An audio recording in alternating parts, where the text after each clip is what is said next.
Welcome to the Side Hustle to Small Business podcast powered by Hiscox. I'm your host, Sanjay Parekh. Throughout my career, I've had side hustles, some of which have turned into real businesses. But first and foremost, I'm a serial technology entrepreneur. In the creator space, we hear plenty of advice on how to hustle harder and why you can sleep when you're dead. On this show, we ask new questions in hopes of getting new answers. Questions like, how can small businesses work smarter? How do you achieve balance between work and family? How can we redefine success in our businesses so that we don't burn out after year 3? Every week, I sit down with business founders at various stages of their side hustle to small business journey. These entrepreneurs are pushing the envelope while keeping their values. Keep listening for conversation, context, and camaraderie.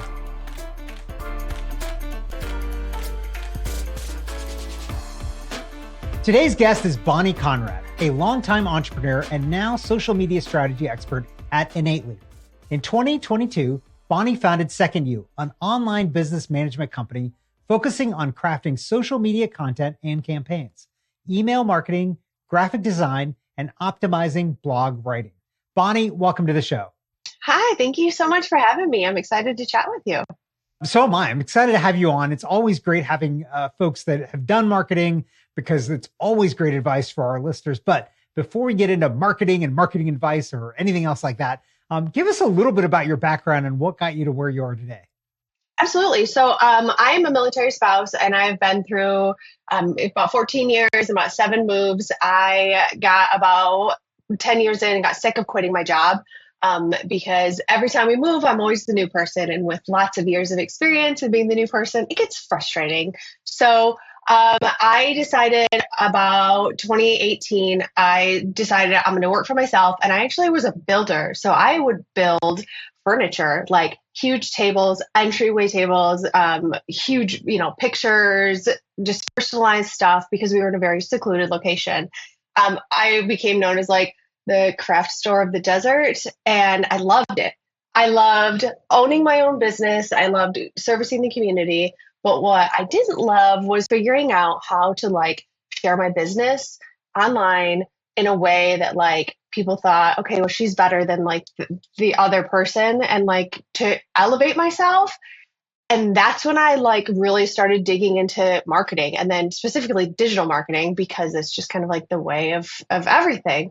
And so I full in just everything that I could learn about digital marketing, I did. And in this time, we were also moving again. And I knew at that point, I didn't want to continue to build, but I also wanted to do something for myself. So I was like, I could start my own business. I know how to do all this stuff online. I was also, in this time, I was a president of a nonprofit. We gave large scholarships and grants within the community to other military spouses and family members. So in this time, I'm like, I'm going to try this virtual assistant work, this online business management. And I loved it. But in that time, I also received a full ride scholarship to finish my bachelor's for digital marketing. And it all just kind of came to fruition. And I had started my company and I was very successful and I had lots of clients and I loved what I did, but I really, really loved the marketing side of things. Mm-hmm. And that just kind of pushed me even further. And then I ended up partnering with Innately. And now between James's expertise on his marketing side of things of 40 plus years of marketing with websites and my expertise of social media and the other digital marketing side of things, we can now help all of our clients grow through digital marketing. So I got to ask you about the furniture building thing. Why did you pick that as the first thing to start and try? I know it's a weird niche, right? But I wanted a farmhouse kitchen table. I didn't want to pay the price because every time I looked at them, they're kind of not great quality, super high price. And I thought, okay, I could build one. So I did. I built this beautiful table with matching benches and it was amazing. And then I had a friend stop by my house and she had a friend with her. And this lady was like, I love this table. Where did you get it? And I was like, I built it.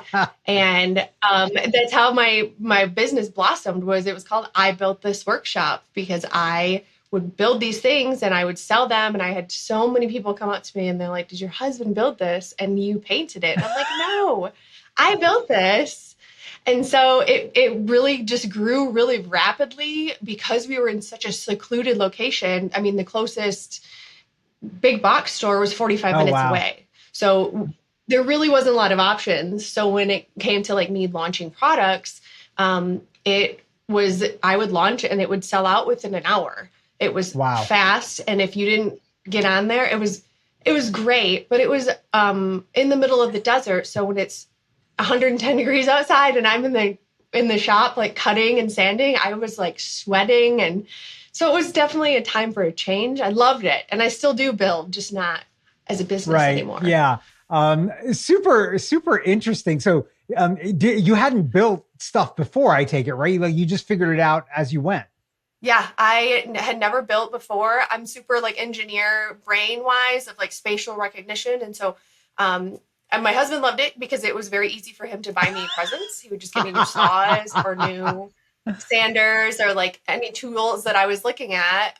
It was really, really fun. And, you know, I was teaching my friends how to use power tools because they're like, I don't know how to do this. I'm like, well, come over, we'll do it. So when you were running that business, would you just build stuff and then put it up for sale? Or would you like get people to tell you what they wanted and then build it that way? So in the beginning, I just built it and then I sold it because I didn't want to do customized stuff because it gets a little bit hairy when you do that. However, when COVID hit, I had my eyeballs on a laser engraving machine that would engrave and like cut specific things. And so COVID hit, lumber prices shot through the roof. So I kind of pivoted a little bit and bought this like ridiculous engraving machine and then figured out how to design the files that the machine needed and just started making, I made ornaments for every single Army duty station. So it was like sweatshop in my house at Christmas time of like, I've got my husband sanding, I've got the boys like, you know, packaging stuff. And it really like, it kept me busy in the middle of the desert, but it also like filled my cup of like me doing something and like just giving back to the community of like those personalized gifts that I could add to like their house. Yeah. I'm super jealous. I've always wanted a laser cutter engraver thing. And I've never been able to like honestly justify why I actually need it. Like, there's no reason for me to have it. I have no, it's probably just going to be dangerous if I have it. It's, I was sweating the entire time I was ordering it because I knew it was an expensive piece of equipment. They're not cheap. But it was, no, I will tell you, I paid it off, like the investment within 2 months of me just, yeah, it was, it was a wild experience. And I still have it now. I still use it once in a while. That's awesome. Not as much as I used to. Yeah. Okay. So what was the furniture business? Was that your first ever kind of entrepreneurial venture, or did you do entrepreneurial things as a kid, or were there entrepreneurs in the family or anything like that? No. Well, my parents owned, we called it a party store in Michigan. They owned a store when I was like in high school, middle school. And, you know, I worked there as a kid. And, you know, that was a really successful business. They ended up, you know, getting rid of it. But that building stuff was my first kind of like big entrepreneurial adventure. And I learned a lot from it, you know, especially dealing with different types of customers and the communication and like learning how to like streamline processes, workflows, the little things that you just have to learn along the way. You can't really, you know, everybody's different. And so like, I could have took lots of classes on how to be an entrepreneur, but I feel like just baptism by fire of just got to do it. And it's going to be messy, but it'll work. I mean, honestly, I love that approach because everybody has a first time at some point, right? And so you might as well get over that first time and go ahead and just do it. You can sit and read about it, but there's nothing like actually just doing it for the first time yourself and seeing how messy it actually is. So yeah, I love that. Okay. So clearly from your journey to like being a military spouse has played quite a role in terms of, first of all, doing this and deciding you don't want to be the new kid on the block every single time you ended up having to move. Are there other ways that it impacted your journey in entrepreneurship, and how do you think that's kind of played out for you? It definitely has. My scholarship that I got for my digital marketing degree was from a military spouse event I got here in Texas. And I was like, I don't know anybody. I'm going to go to this dinner. Well, it turns out you can also apply for a scholarship, and I got it. I would not have got that if I was not a military spouse. And it also makes me super, I think, resilient for sure, but like easy to like change and make decisions quickly because we move so often. Like we joke that we speed date our friends because we're like, you're my neighbor, we're going to be friends now. And so I think maybe that like hesitation of like, what if is kind of gone with me of like, what's the worst that could happen? I have a bad decision and I learn from it and then I grow. And so I do think that the military, the way that like we just learn quickly and like are very driven has made a huge difference in everything that I do. So along those lines, then, was there anything that made you nervous about kind of embarking on any of these things? Yeah. I mean, so what was that? Well, first of all, I met my husband, and then 2 weeks later we were engaged, and it's always like the thing that you're not supposed to do in the military. My parents. Was he already in the military at that point? He was home for 3 weeks for recruiting duty. He was home for 3 weeks. We met, and then 15 days later, he bought me a ring, and then 6 months later, I moved to Georgia. I drove down there from Michigan to Georgia, and I remember coming to the hotel because we didn't have our house yet, and I sat on the bed. I just had like a breakdown. I started crying, and I'm like, I don't know what I'm going to do with my life, and like, I'm not going to have any friends. I'm not going to have a job. And I had like, he still to this day makes fun of me of like my pity party. And he's like, look what you've done. Like, what have you done? So like, that was tough. I mean, the first couple of years was tough because I had no idea about anything that I was going to do, but it definitely kind of like pushed me to grow because I don't think I would be where I'm at. I know I wouldn't if I stayed in the same spot where I grew up. Yeah. Was there one thing that really kind of pushed you over the edge to be like, yeah, I'm going to be an entrepreneur. I'm going to start a company. I'm going to go down this path? We had our youngest was like 2 at the time. And where we were, it was very hard to get childcare and a job. And I knew I wanted to like work. And I also wanted to have it fit with my family. And that's a big struggle that across the board military spouses have of like, they want to still continue their career or continue a job of some sort, but the childcare isn't always like, not so much affordable, but like accessible. And so that was kind of like my drive of like, well, if I could do something at home and I can do something that like is on my time, then I can still fit it in with the family. Cause I still want to be able to like take time off when my husband gets off or like, he gets a random day. I don't have to work because I work for myself and I make my own rules. Yeah. That's, that's something that is a common thread with a lot of founders that we end up talking on this podcast. And I think just in general, people that are entrepreneurs really think about how their time is their time and they have that flexibility. Yeah.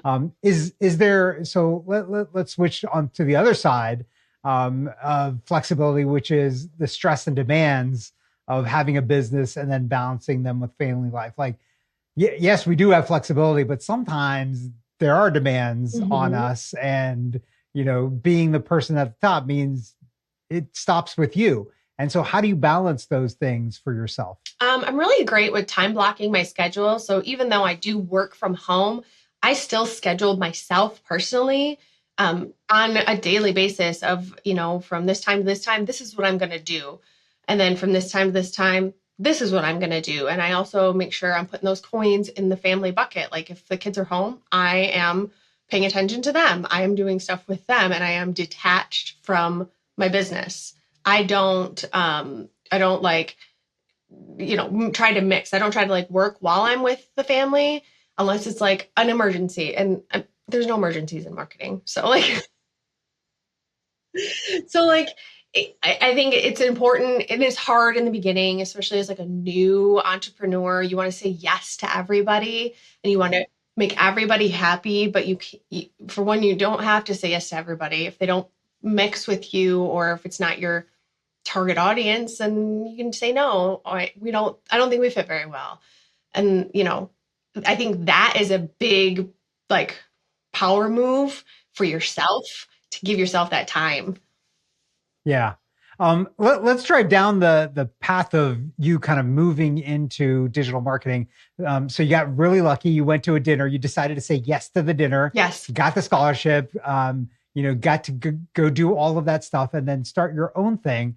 But then you ended up merging it with somebody else. So, like, talk to me a little bit about like that decision as to why that made sense for you. Because in some sense, you're going from you're the kind of master of the universe and get to decide all the things. But now, you've merged and now you've got a partner and now there's other people involved too. And so now you're not fully in control. Like, how did you think about this process for yourself and why did it make sense for you? So James with Innately, he's been doing marketing for a really long time. And him and I were partners on a project with one of my clients. I was working with one of my clients, and James and Innately were building their website and doing their marketing. And I was just, at the time, I was a virtual assistant for this client. And I knew James, and I loved anytime he was on a call, I wanted to be on it because I always wanted to learn. Like, anything that he said, I was like, I just want to absorb all this information. And unfortunately, my client had to shut his business down pretty rapidly. And James reached out to me and he said, I love how driven you are. I love how you just like pivot and learn really fast. I want to get on a call with you and see about coming to Innately. And at the time, I just kind of like kept my business separate and kind of started working with Innately.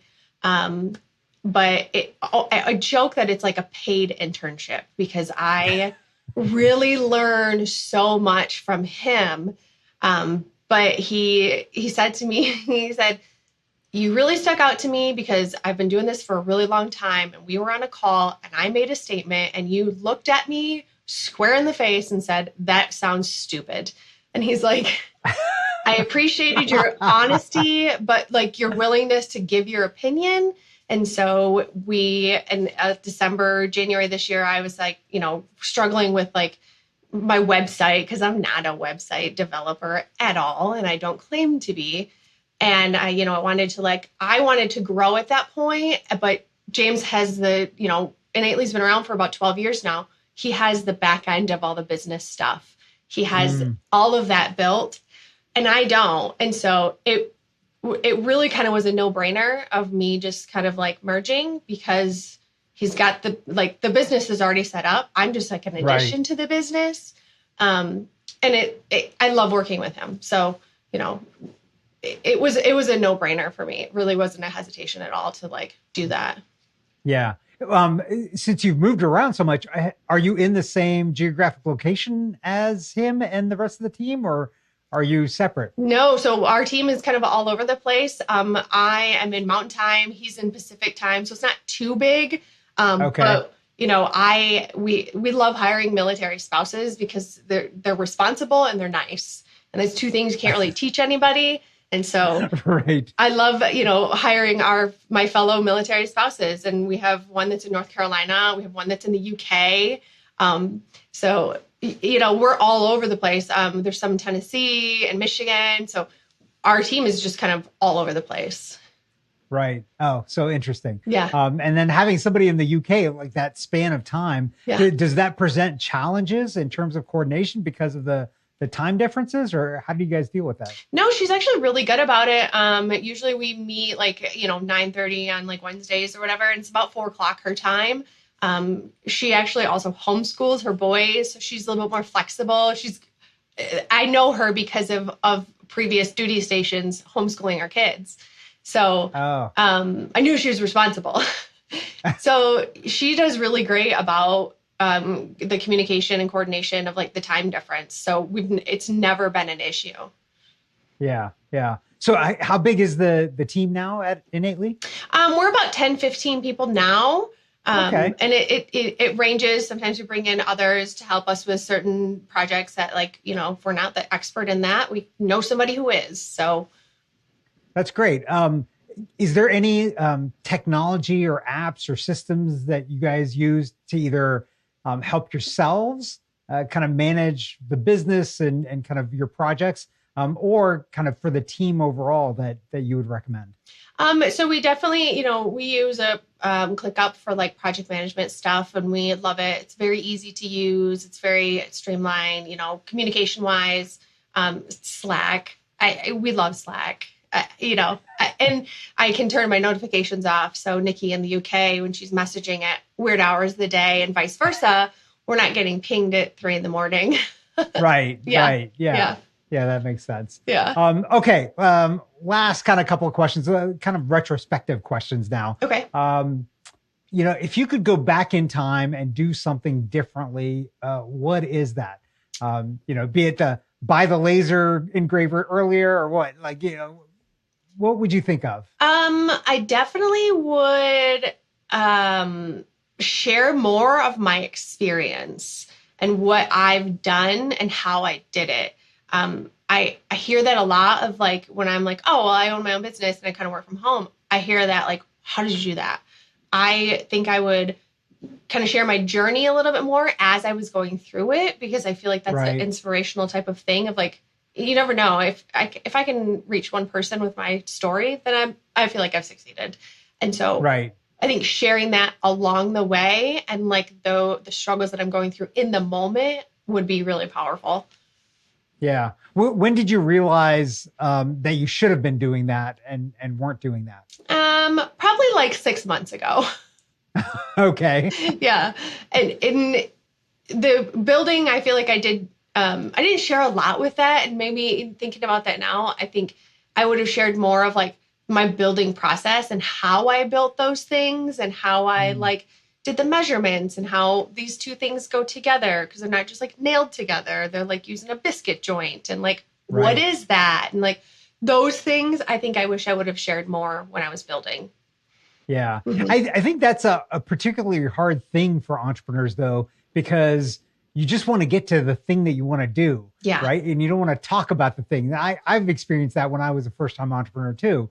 And I had challenges. One of my co-founders, we were supposed to write, patent paperwork stuff. And it was just a bunch of writing. And it's like, I want to get to building. I want to actually get to the thing, the fun thing, not the talk about the fun thing. Yeah.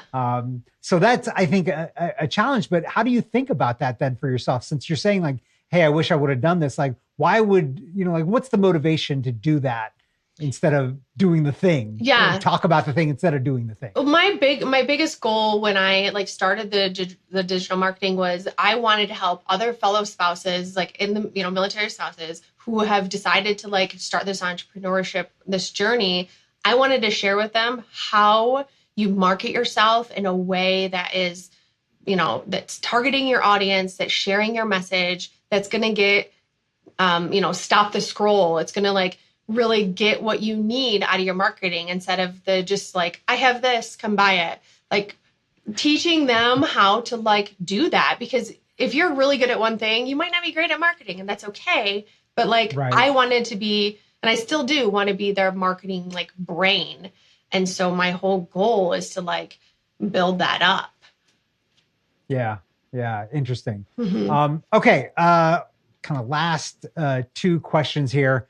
If you were talking to somebody who's thinking about taking the leap like you did and launching a side hustle or taking that into a different direction or into a full-time business, what advice would you give to them? Delegate.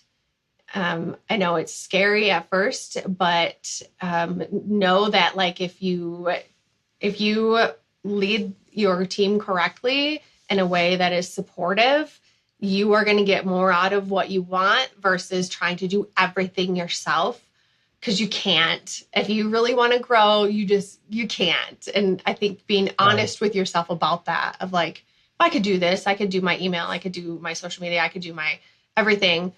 You can, but it's not, you're going to be like pockets of good, and it's not going to be what you're really great at. So focus on what you're great at and delegate the stuff that it's not really like your thing. So one thing I think that a lot of people struggle with is the amount of time that it takes to start delegating to somebody else. And a lot of people are like, I could do it in less time. I'll just go ahead and do it instead of telling somebody how to do it, because that's how much time it's going to take. So how do you think about that in terms of the delegation process? No, I've 100% been there. You have to think of it as like in the future. So yes, it's going to take a little bit more time right now, but once you hand that off, it is a freeing experience. I am a 100% culprit of this. Of like recently, I've like held on to stuff, and I'm like, I'll just do that. But like I've taught my team how to do these things, and I have gotten so much stuff done because I can focus on things that I'm like really good at, and I can let them do the things that I've guided them how to do. So it takes more time in the beginning, but like once you get going and you like really create that good bonding and team, it's a no-brainer. Yeah, I love it. Okay, last question for you, Bonnie. What's one piece of advice that you give to business owners about a social media strategy for them? Have a strategy. That's a good one. Yeah. So I see a lot of like pretty noise out there, and wonderful graphics are great. But if they don't have an objective behind them and they're not serving a purpose for your business, then they're just a waste of time. Yes, like let's share these cute pictures of like whatever the case may be, but like what's the reason behind that post? So like always having a reason why you're posting, and not just posting because you're like, oh, I need to post today. Like actually having that strategy built, that like, what's the goal? What's the strategy we're going to use to make that hit that goal? And like the tactics within that to like make it all make sense. I love it. I love it. Bonnie, this has been fantastic. Where can our listeners find and connect with you online? Yeah, absolutely. They can find me on LinkedIn. So I am pretty active on LinkedIn. So just Bonnie Conrad. And they can also find us on our website. So it's innately.com. It's INN, the number ALY.com. And then we're also on, social media platforms. So we're on Instagram, we're on YouTube, and our name is the same across all of them. I love it. Thanks so much for being on today. Thank you.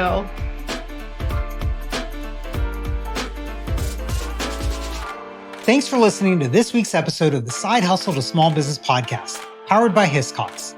To learn more about how Hiscox can help protect your small business through intelligent insurance solutions, visit hiscox.com. And to hear more Side Hustle to Small Business stories or share your own story, visit hiscox.com/side hustle to small business. I'm your host, Sanjay Parekh. You can find more about me at my website, sanjayparekh.com.